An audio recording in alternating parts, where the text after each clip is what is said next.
Hello, everyone, and welcome to the lecture on Chapter 7 of Introduction to Communication.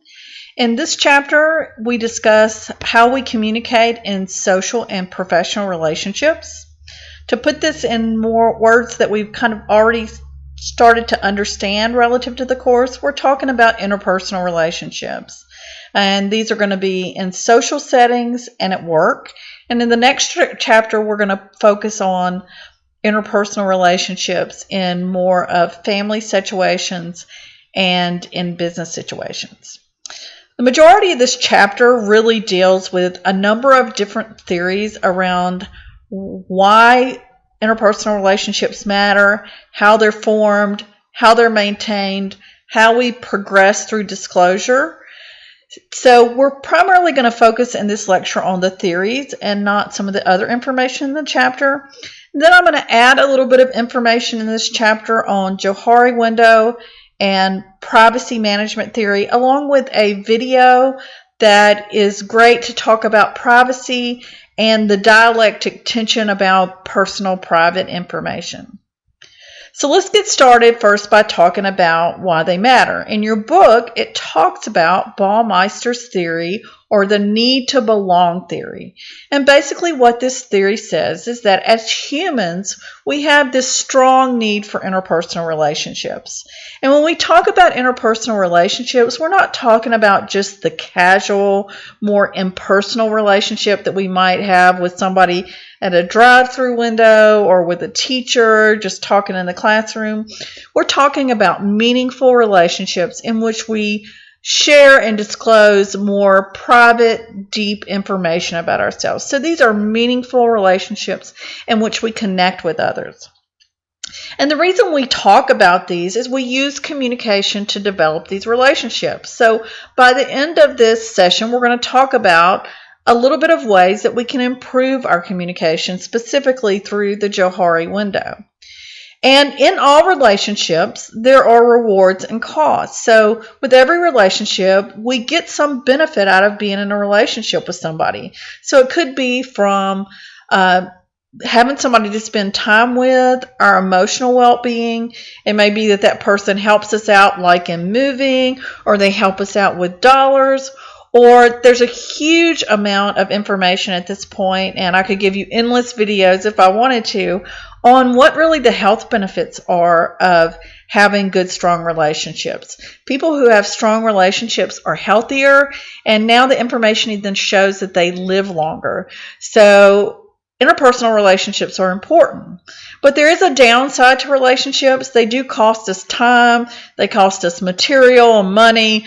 There's definitely things that get put upon us, or responsibilities that maybe we would rather not always have that go along with interpersonal relationships. But at the end of the day, we're just kind of made and geared biologically to need strong relationships. So next, there's kind of different theories on why we form relationships. The main theory that's prevailed is the attraction theory. And basically it says that we're attracted to other people and that we form them based on a number of different attractions. So obviously the one that we all think the most of when we think of attraction is physical attraction. And so we're attracted to people because of their appearance, because of how they look. And this has been studied a lot, and there's definitely something about physical appearance. One thing you should note about physical appearance is it is cultural. Not all cultures view beauty or view physical attractiveness in the same way. So there may be differences between what we as Americans might view as attractive versus another culture.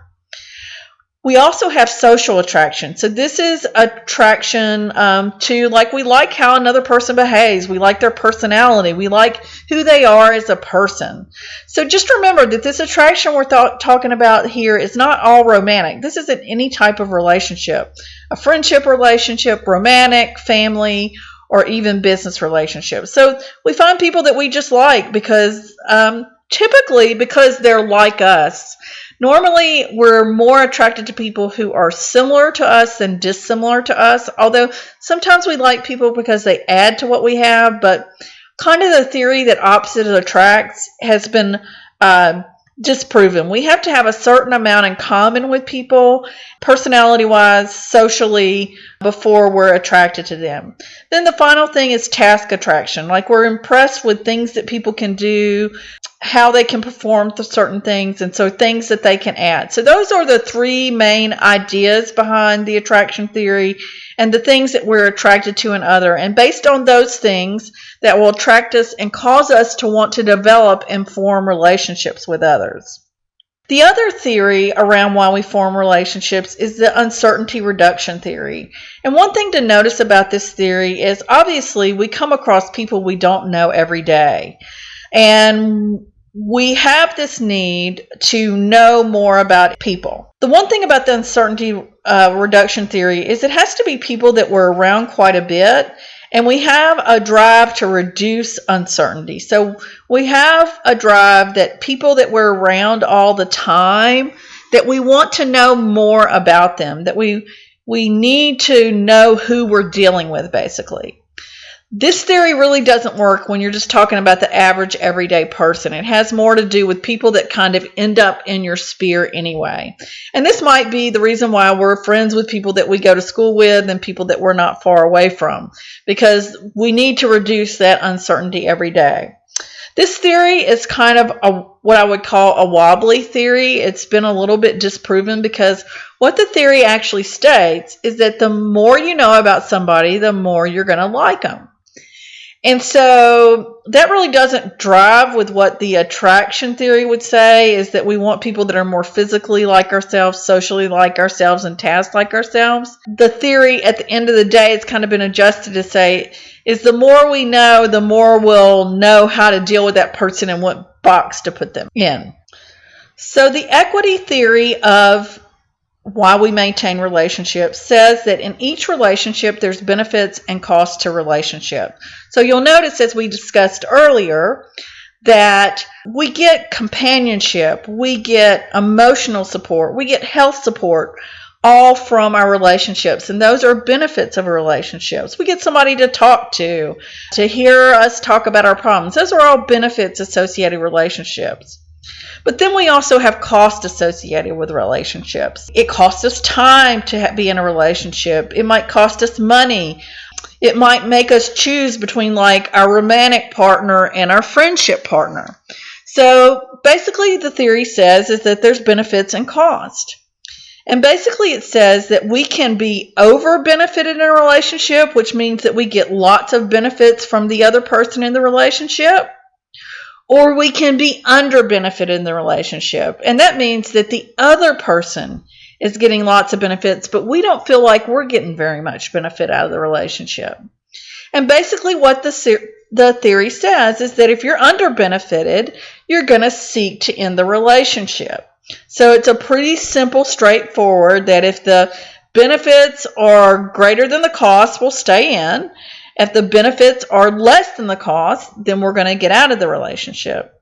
The problem with this is over what time period does this occur? So if on any given day I'm doing more for you than you're doing for me, am I going to get out of the relationship?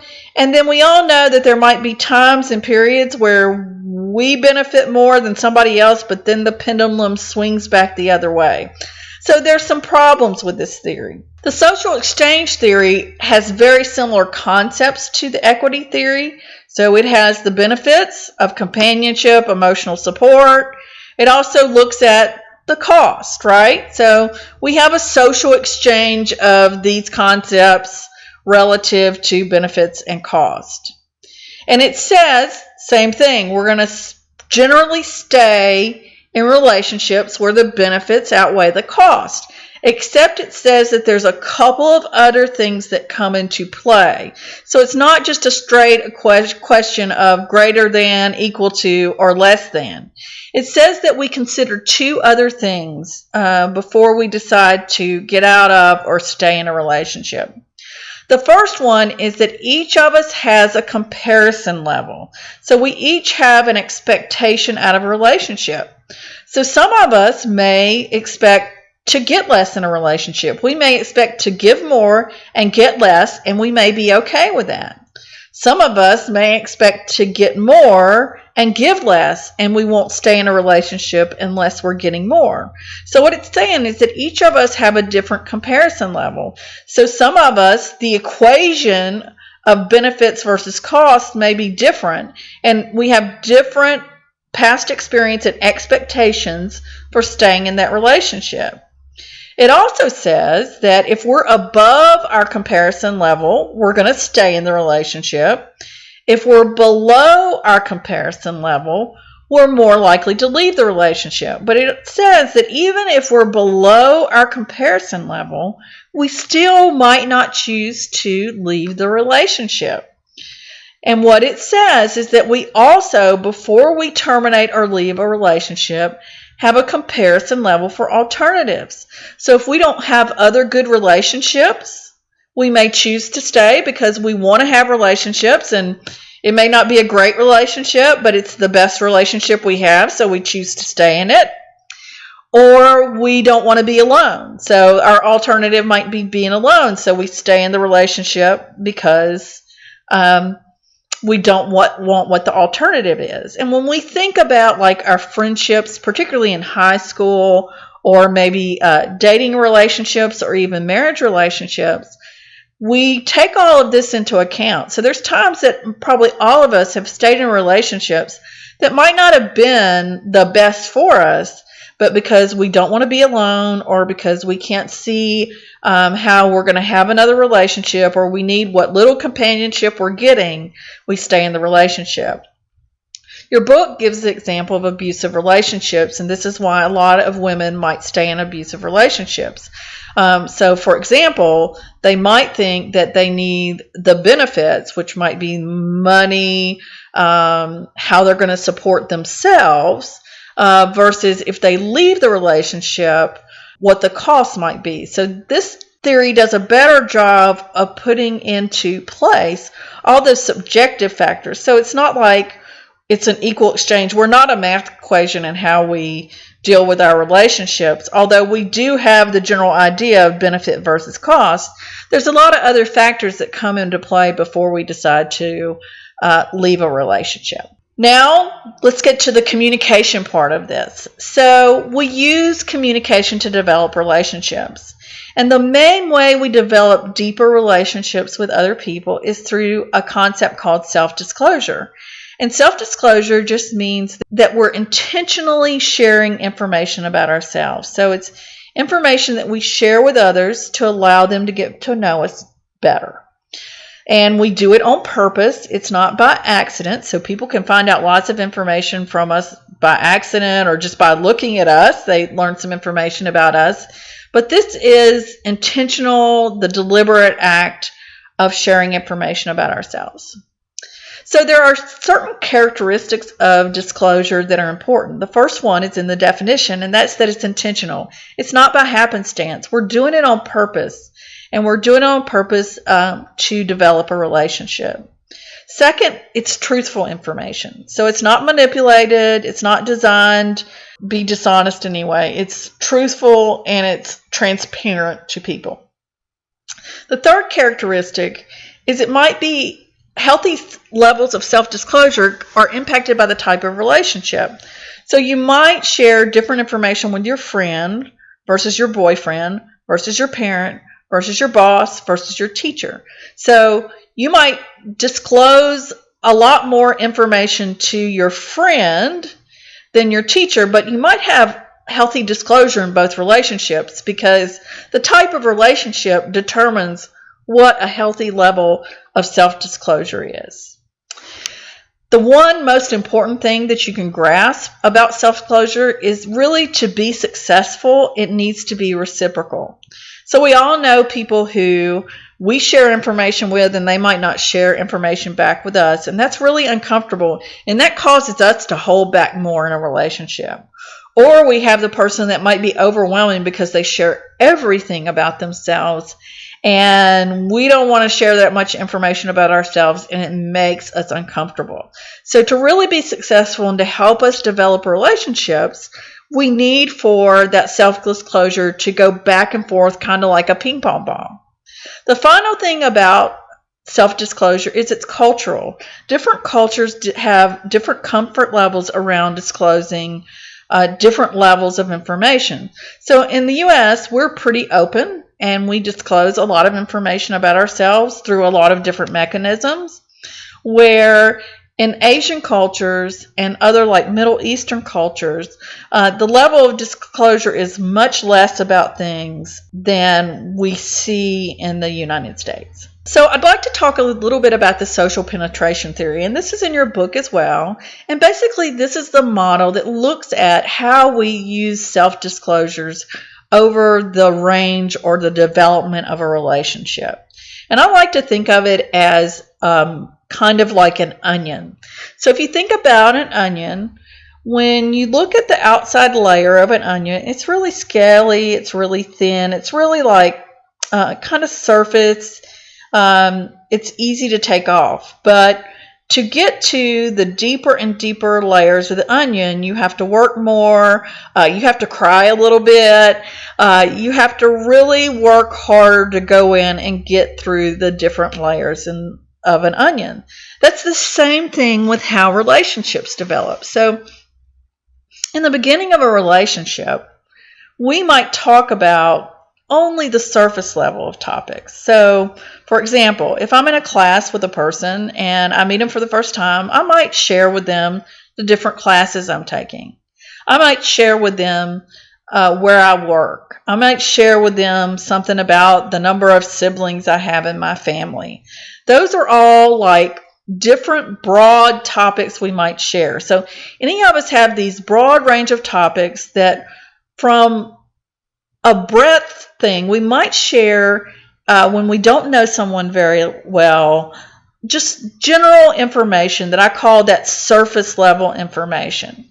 However, in order to develop a relationship, we have to go deeper. We have to have more personal disclosure. So for example, an example of going deeper might be, I'm taking 2 classes, which is that surface level depth of information, might turn into, as we get to know somebody, well, I'm failing all 3 of the classes. So our level of disclosure in order to develop a healthy relationship has to get deeper over time. So we'll at first share some superficial information, then we'll go to like more personal and intimate type of information, and then there's core information. And core information is really like our total values, beliefs. It might be our deepest secrets. The truth is that we share our core information with very, very few people. We're not going to share our deepest, darkest secrets, but with 1, 2, or 3 people in our life. Basically, what the social penetration theory is talking about is we have a breadth of topics that we might talk to any one person on, but then in order to really develop a relationship, we have to go deeper. The other thing that the model talks about is when a relationship is dissolving, we do the opposite thing. So all of us know that if we've had a relationship that's ended, we start sharing less and less personal information with people as we get less and less involved in the relationship. So when a relationship is deteriorating, we stop sharing as much information. We start going back up those layers and getting more superficial with the information that we share. The Johari Window is a model that looks at disclosure with ourselves and others and how to have optimal communication and how to have self-growth. And basically, the model is a little complicated, so I'm going to take a second to explain it here, and hopefully I can help you understand it, and then we'll talk about in the next subsequent slides how the information can be used. So the model has kind of 4 window panes, so I'm going to spend a second kind of building the 4 window panes. One of the panes is information that's known to us. The other major part of the pane is information that's unknown to us. So what that means is we have all this information that we know about ourselves, but then there's other information that we haven't discovered about ourselves. So for example, if you've never been a mother, you don't know if you're going to be a good mother or not. Or you may think you deal reasonably with other people, but you may be much more stubborn and immovable than you think you are. So then to break it down into the 4 pains, under known to us, there's information that we know as well as others know about us. So if we know it and we pretty commonly share it with others, that's called open information. A lot of people know that information. There's also information that we know about ourselves that we choose not to share with others, and that's called unknown information or hidden information. So and all that information that's known to us, we either choose to be open about that information or we choose to, in general, hide it. And different people have different levels of openness or hiddenness. And we all know people that it's hard to get anything out of them. And then we know people that are really open and share. So that's what we do with the information that's known to us. Then there's this information that we don't know about ourselves. And some of it is known to others. So other people know it, but we don't know it. And that's called our blind spot. Other people can see it, but we can't see it. The person that probably knows your blind spots the best is either your spouse or partner or your parent. They see us every day and they know things about us, and sometimes they even tell us those things. And it drives us crazy because we don't think they're true, right? And so it's information that we don't know, but other people do know and see about us. And then there's the information that neither we know nor other people know. And that's the information that we just yet haven't had the experiences. It's out there about us, but we have yet to know and uncover that information about ourselves. So what difference does this make?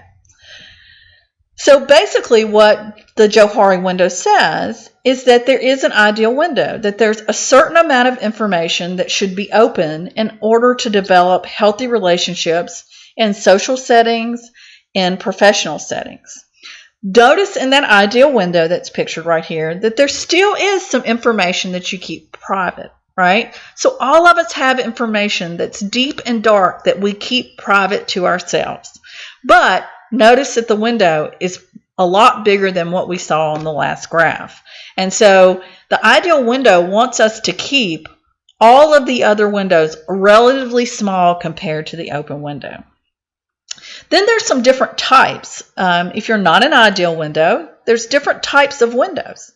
So we have individuals who they have a window of hidden information that's a lot larger than the others.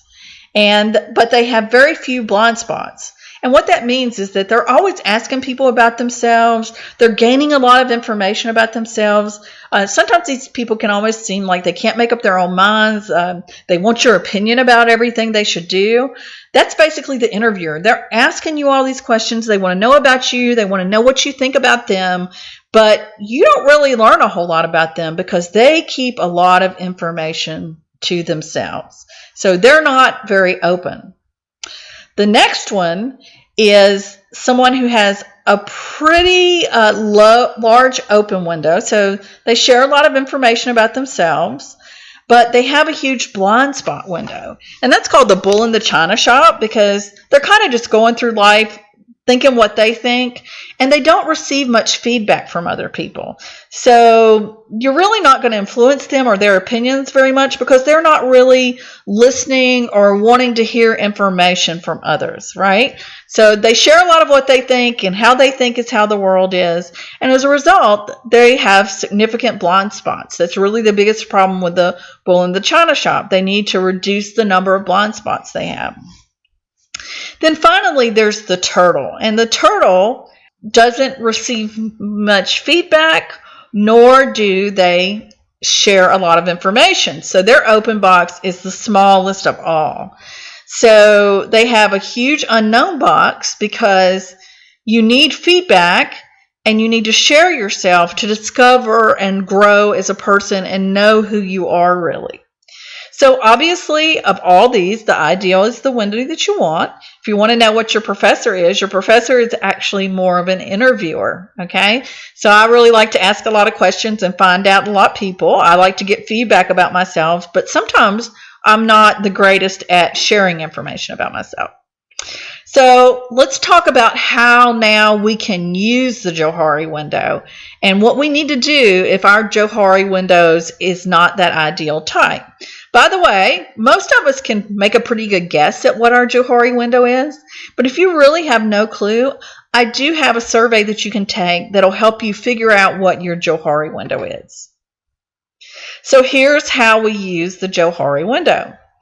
So if we remember, we want the open block to be the biggest, right? So we want to make that open the largest part of our Johari window. So there's two things that we need to do that will mainly help us do this. The first one is if we want to reduce our blind spot, we have to be able to get feedback from others. And when we get feedback from others, we need to make sure that we're not defensive about it. We truly seek feedback and listen to it, okay? The second thing we need to do is if we have a large hidden window, we have to learn to disclose more of ourselves. We have to share more information with others so that we can learn more about ourselves, so that they can learn more about us, so that they can give us feedback appropriately. So this Johari window is really used a ton in corporate settings because lots of times when there's problems on teams, it's because people aren't getting the feedback they need or they're not sharing enough information. So the Johari window may be a concept that you find as you go into your work life is not something that you want to deal with again as you go into your professional life. The communication privacy management model is a model discussing the type of secrets that are present in the Frank Warren video. So this is a model that looks at how we reveal, deal, and conceal with private information. So it's information that has the ability to hurt us or hurt someone that we care about or someone that we respect. So it's information that's in like that bottom part of that Johari window or in the core of the social penetration model that we don't necessarily share with everybody, or there's sensitivity around sharing the information. And so this is a model that was developed by Sandra Petronio, and it's really grown a lot of legs, especially into the health field. And so when we get into health communication, we're also going to talk about the model a little bit more. But basically what the model says is it has three major parts that are called ownership, control, and turbulence. The first part of the module, which is called ownership, basically says that when we have a secret, like Frank had, that caused him to do his whole website, that we oftentimes want somebody to share that secret with. We have like a tension. We want to keep it a secret because we're afraid of how we're judged or how it might harm us.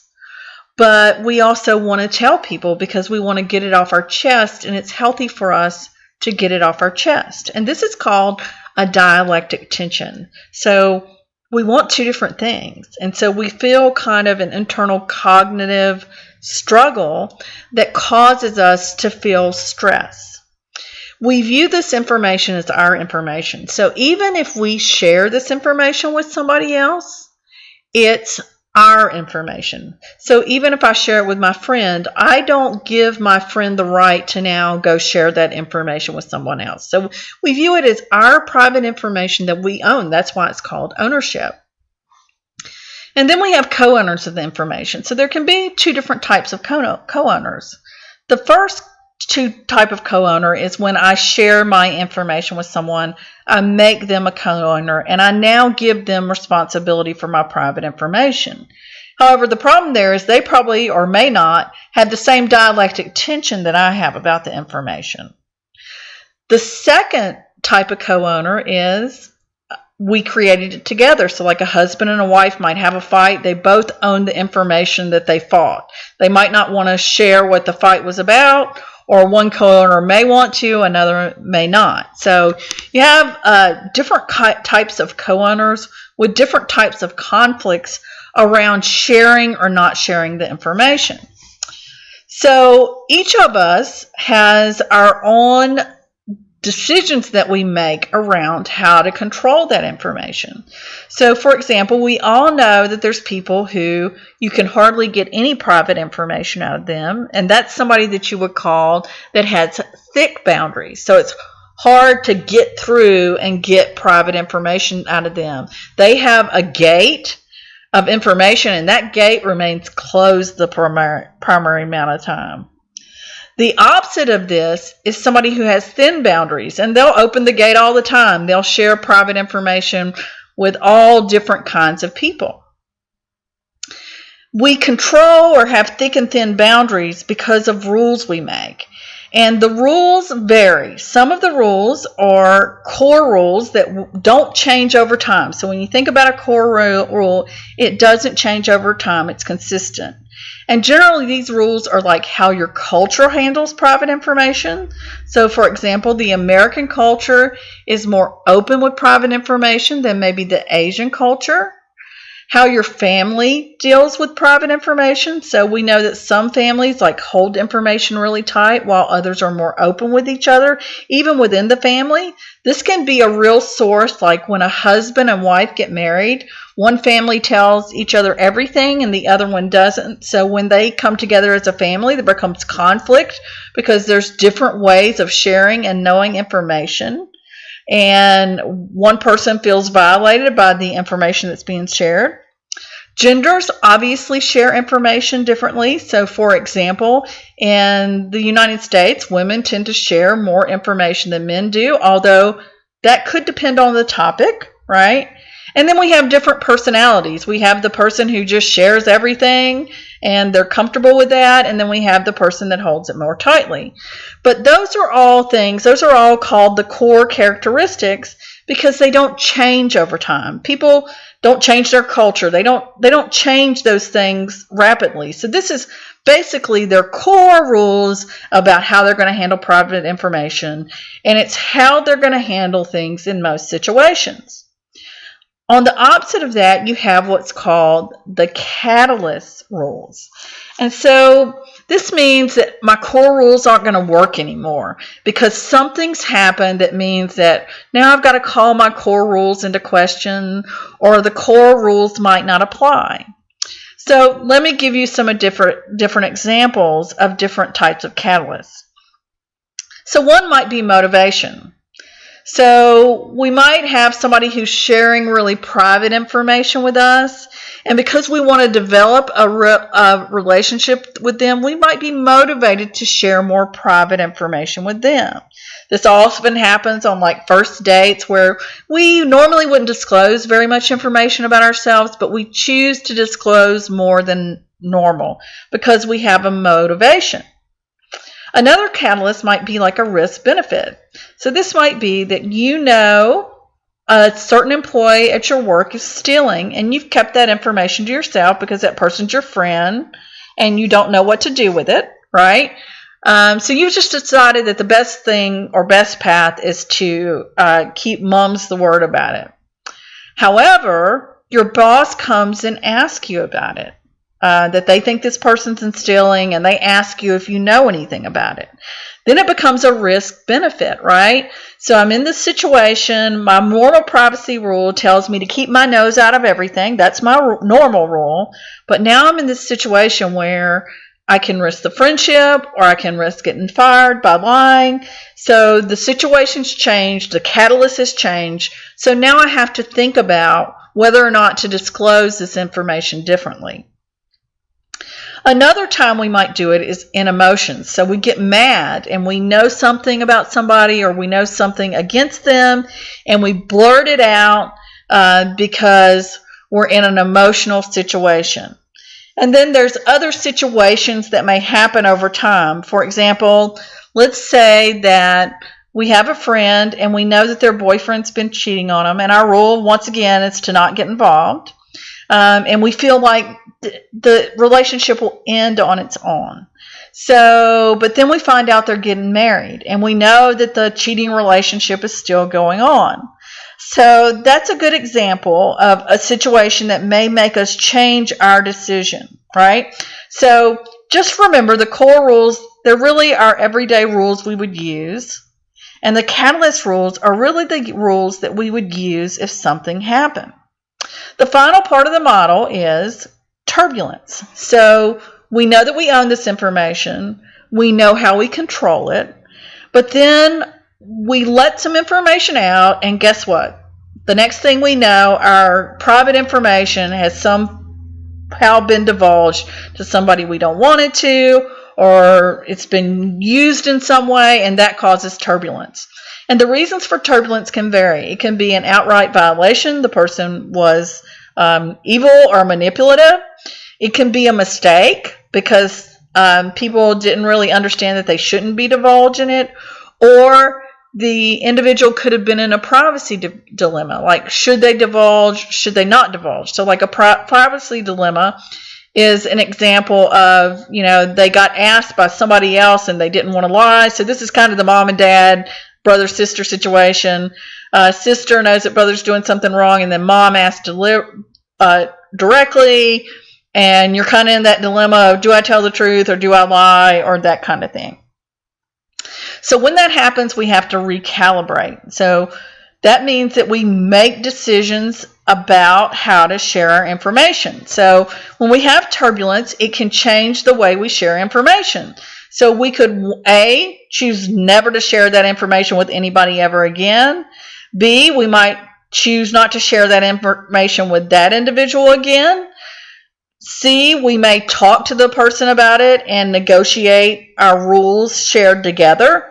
So when we have turbulence, we create this information and these rules around how we're going to handle maybe specific people or even privacy in the future.